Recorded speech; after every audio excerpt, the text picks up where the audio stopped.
gitu kan? Ini simpel-simpel saja yang boleh dipahami. Sesuaikan dengan lawan bicara kita. Kalau sama orang tua atau guru, iya bu, oh iya bu, siap nanti saya ambil. Kalau misalnya sama manta, apa sih? Yang kayak bahasa slangnya tuh kira-kira ya, bocah. Atau begini. Intinya kan udah dipahami, simpel kan?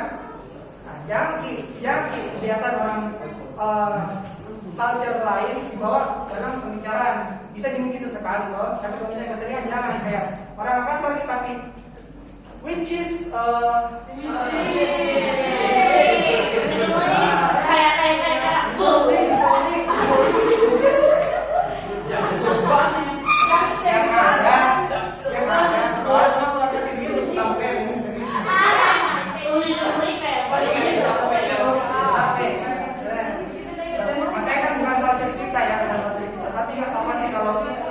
kalian kerja, silakan.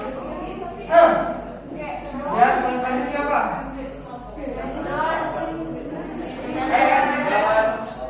Kalau selanjutnya apa? Artinya, don't interrupt itu bisa diartikan memotong pembicaraan. Jadi tadi yang sempat dibilang, paling tidak suka itu kalau dipotong pembicaraan kan. Jangan kalian, saya juga tidak suka sebenarnya. Tapi mungkin kebiasaan kita masih sering lakukan. Sama seperti saya, kayak ibu ngobrol sama Pak atau siapa. Kadang saya kayak tidak sengaja bilang, Pak, tapi langsung kalau saya ingat kalau saya sedang ngomong pembicaraan, saya bilang, sorry Pak, lanjut mandi dulu. Tidak apa-apa seperti itu, kalian minta maaf kalau masih terbiasa kan. Nah mulai dari sekarang kalian kan sudah tahu ilmunya bahwa menginterrupt atau memotong pembicaraan orang itu tidak baik, ya kan? Itu suatu etika yang bad attitude, right? Jadi kalian sudah tahu ilmunya, kalian sudah paham bahwa itu tidak baik, silakan kalian pelajari. Kalian implementasikan dalam keseharian kalian. Jangan dibiasakan memotong pembicaraan orang lain. Kecuali kalau dalam important point, important time misalnya kayak benar-benar besar. Wih, ada kebakaran misalnya tuh, ada kebakaran, tidak apa-apa. Tapi kalau misalnya kalian ada kebakaran baru tunggu bicara. Ya kan? Perlu hangus. Itu contoh yang important, nggak apa-apa. Tapi kalau misalnya ada important banget, ya tunggulah, masih bisa ditunggu, tunggulah. Kalau saya bicara baru, oke Pak, ada mau saya tanyakan ini. Itu akan lebih sopan, lebih bagus. Toh, etika kalian juga lebih terlihat baik. Kalian juga sama-sama enak dalam berbicara, ya kan? Oke, sudah paham? Yang terakhir, give applause. Sudah saya jelaskan tadi yang tentang itu. Karena sebagainya applause itu bukan yang tepuk tangan, bisa juga kayak apresiasi tentang teman tak bisa cerita tuh, Ica tadi tuh tidak sombong ya Ica. Dan itu mau kali ya Ica. Nah, ranking 1 jadi kelas.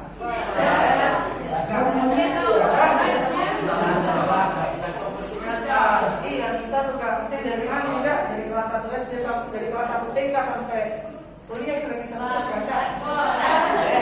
Kasih kayak apa deh? Oh, kita mana? Selamat dong. Selamat aja. Baik. Hebat sekali kok. Aku udah hatimu.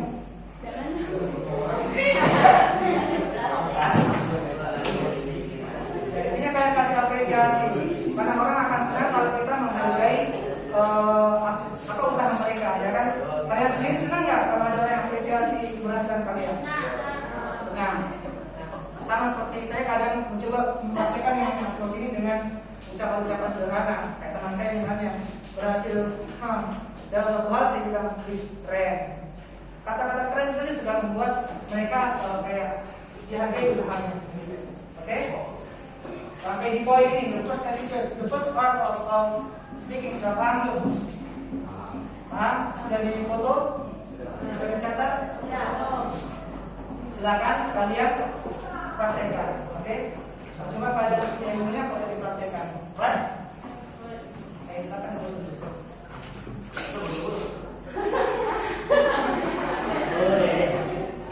Caranya ya. Bisa dilihat di atas. Apa di atas? Apa itu communication formula?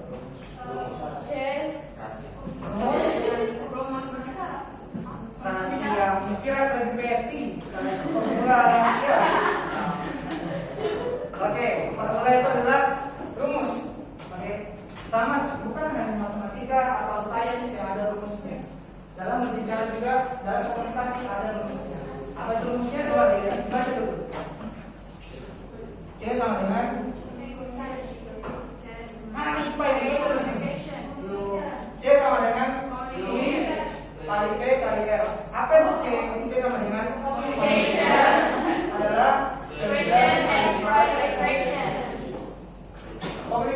adalah penggabungan antara question, price, dan reaction.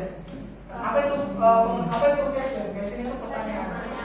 Kadang itu sebuah komunikasi dimulai dari yang namanya pertanyaan. Bro, bagaimana entah kemarin kegiatan tak? Baik sekali bro, alhamdulillah jalan bagus sekali, tapi capek kan? Tapi itu ya berhasil kak buat apa istilahnya, intinya berhasil kak dalam acara tersebut. Sudah ada question, kemudian price. Apa itu price? Price itu seperti pujian. Ini tahu anak berhasil toh usaha itu udah bro, ini paling besar.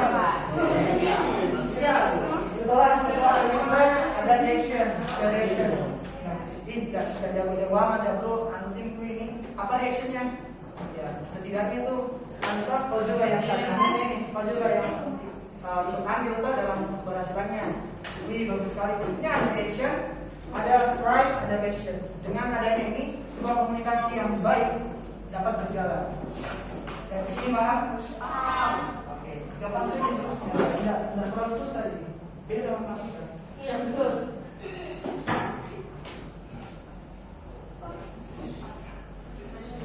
Bisa dibaca? Ayo semuanya baca dulu.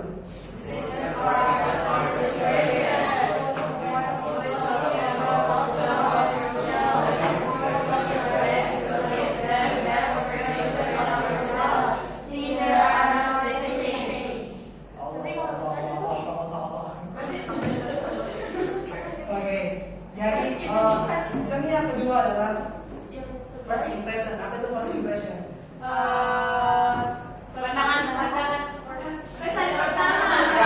Kesan pertama. Jadi dalam kalau kita ingin speaking atau berbicara ini dicampur sedikit ya antara communication, ngobrol dengan speaking dan speech. Ketika kita ingin speech, hal yang perlu kita perhatikan adalah first impression atau kesan pertama.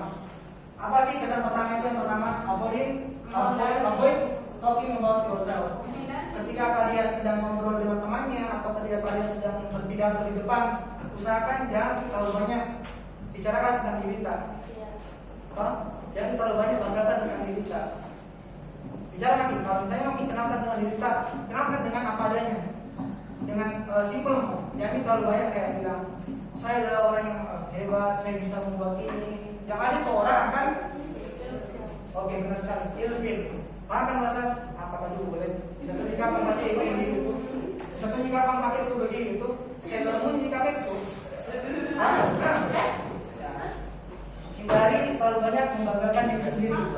Kemudian yang kedua, show your best, to give them best impression of yourself. Ya, berikan yang terbaik dari kalian. Penampilan, kalau misalnya rapi dari ujung sana sampai ujung sini, rapi semua. Kemudian harum mungkin wangi. Perkataan yang sopan santun yang sebelumnya sudah pelajari, attitude-nya diperhatikan dan anggap bahwa tidak ada kesempatan kedua atau pertemuan kedua. Karena kenapa? Dalam buku ini, seni bicara pada seninya dijelaskan bahwa pertemuan kedua hanya akan ada kalau pertemuan pertama itu kesannya baik. Bayangkan nih, kalian pernah nggak merasakan kayak ketemu orang baru misalnya dia kayak kenalan nih tapi kayak agak sombong orang yang tidak. Kira-kira kalian kalau ngajak ketemu lagi mau tidak? Tidak. Misalnya kayak malas kita. Iya. Kecuali kalau orang itu kayak baik kesannya, kita diajak ketemu lagi, ya ayo sama kita bisa. Ya kan? Oke, sampai sini paham ya? Oke, sampai di sini first impression sudah paham belum? Paham.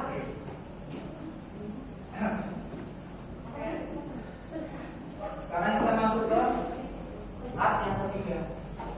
Sudah dipoto tadi? Sudah. Oke, part yang ketiga apa? Coba dibaca.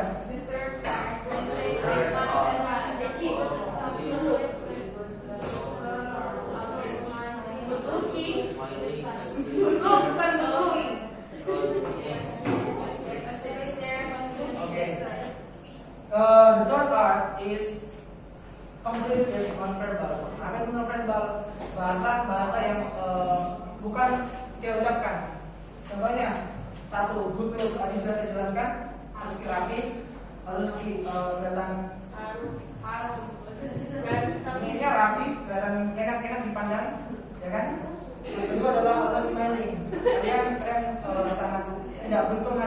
melihat senyum saya karena harus pakai masker. Setelah duduk, biasakan untuk selalu tersenyum. Kayak kalau ketemu kalau bicara sama orang atau sedang pidato, berbanyak senyum. Kira-kira kalian kembali ke kalian lagi. Kalian senang nggak kalau pas ngobrol sama orang mukanya muka masam? Jangankan ngajak ngobrol, kita lompat saja kadang harus ada kemana nih? Sebelakangnya nggak bisa, terus lompat ya. Kan ya sudah tinggal lihat mukanya saja kalau orang sudah muka masam. Kalau misalnya beda sama kalau orang mukanya senyum, harus ceria. Jangankan kita mau ngobrol, kita jadi. Kemudian apa? Yang ketiga, ya pandangan mata yang stabil. Tadi kalian sedang speaking atau speech atau sedang berbicara pada orang, usahakan pandangan mata kalian itu stabil. Jangan begini.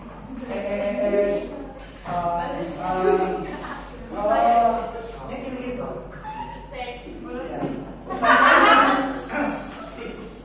Hindari yang seperti itu, harus stabil.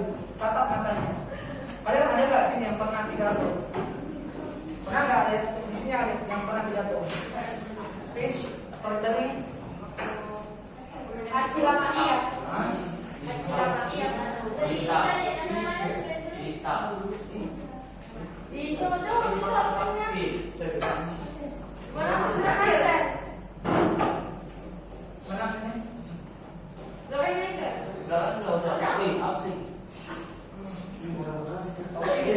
Oke, lanjut lagi ya.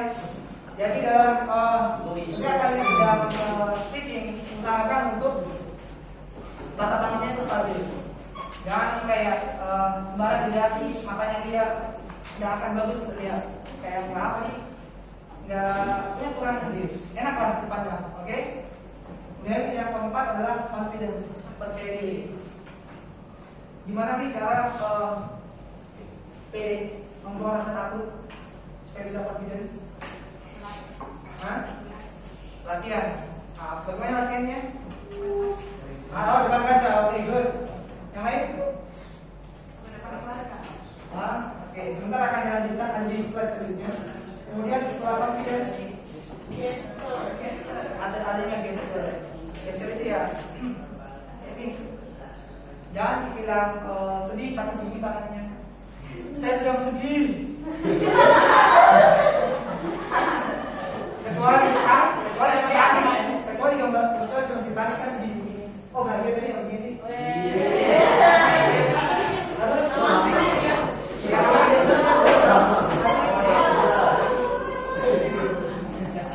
jadi kalau bicara, ngomong, speech dan lain sebagainya, itu harus disesuaikan. Punya permen dan satu apel kan gak masalah kan? Jadi harus disesuaikan tapi itu mau enggak? Any question? Ada pertanyaan tidak? Tidak ada? Oke, jadi foto sudah dicatat? Kami akan lanjut. Gimana itu? 1, 2, 3. Apa itu cause of fear of speech?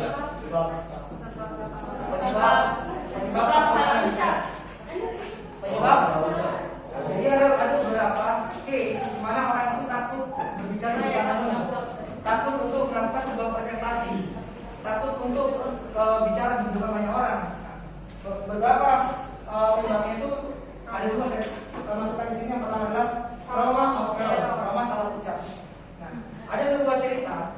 Ini suatu hari di Korea ada orang yang terkenal sekali pandai dalam napas dulu. Di Korea pada suatu hari di Korea ada seorang pegawai bisnismen yang sangat terkenal. Dia sangat sukses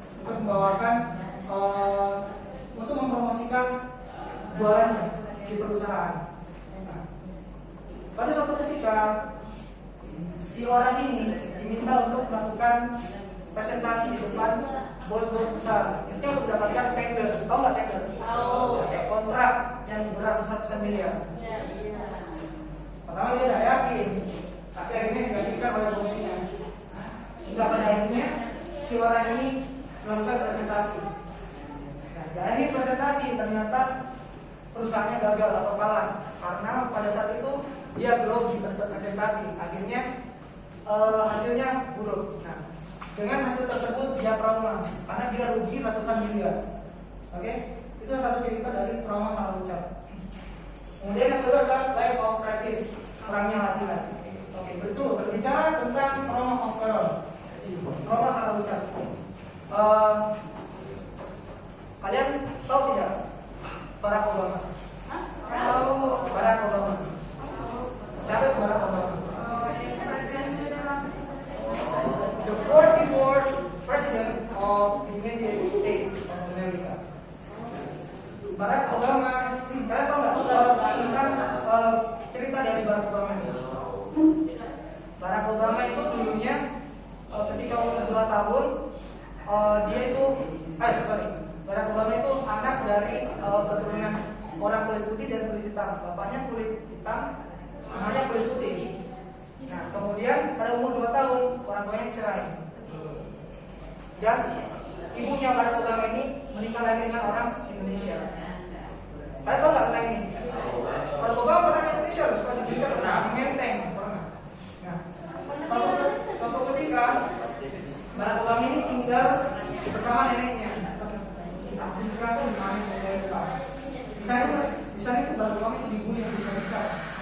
Dia itu sebagai anak kayak keturunan antara kulit putih dan hitam, jadi kayak diakui begitu ya, kayak dibully yang bisa-bisa. Nah, di situ mentalnya Barack Obama jatuh down hingga dia sempat berkecimpung dengan yang namanya obat-obatan terlarang. Tapi apakah sampai di situ perjalanan hidup dari Barack Obama? Tidak. Dia gunakan semangatnya, dia gunakan rasa traumanya, rasa itu yang sakit hati akan dibully untuk melucutkan semangatnya. Hingga akhirnya Barack Obama dikenal sebagai salah satu orator ulung, speaker terbaik di dunia, presiden yang paling terkenal di Amerika. Presiden yang paling terkenal di Amerika, satunya Barack Obama. Dia terkenal karena keahliannya dalam berorator, dalam speaking. Dia juga dipilih sebagai presiden karena ketika dia pidato, orang-orang sangat menjiwai, orang-orang sangat mendapatkan feel-nya. Dari apakah itu? Dari gesturnya, dari suaranya yang bariton, yang berat-berat basnya suaranya.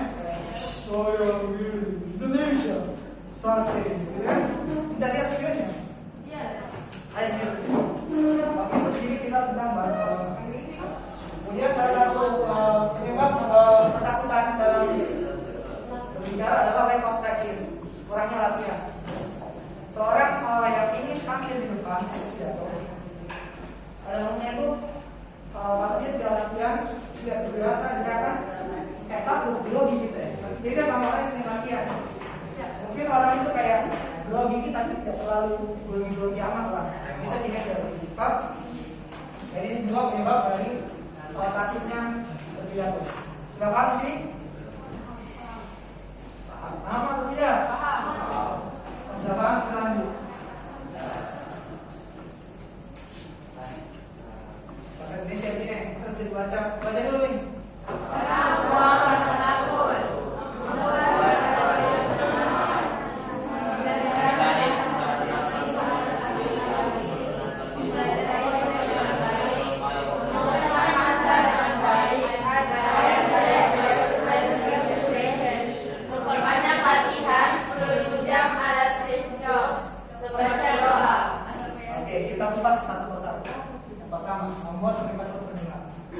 Jadi salah satu cara membuat rasa takut yang biasa saya lakukan itu membuat karikatur pendengar.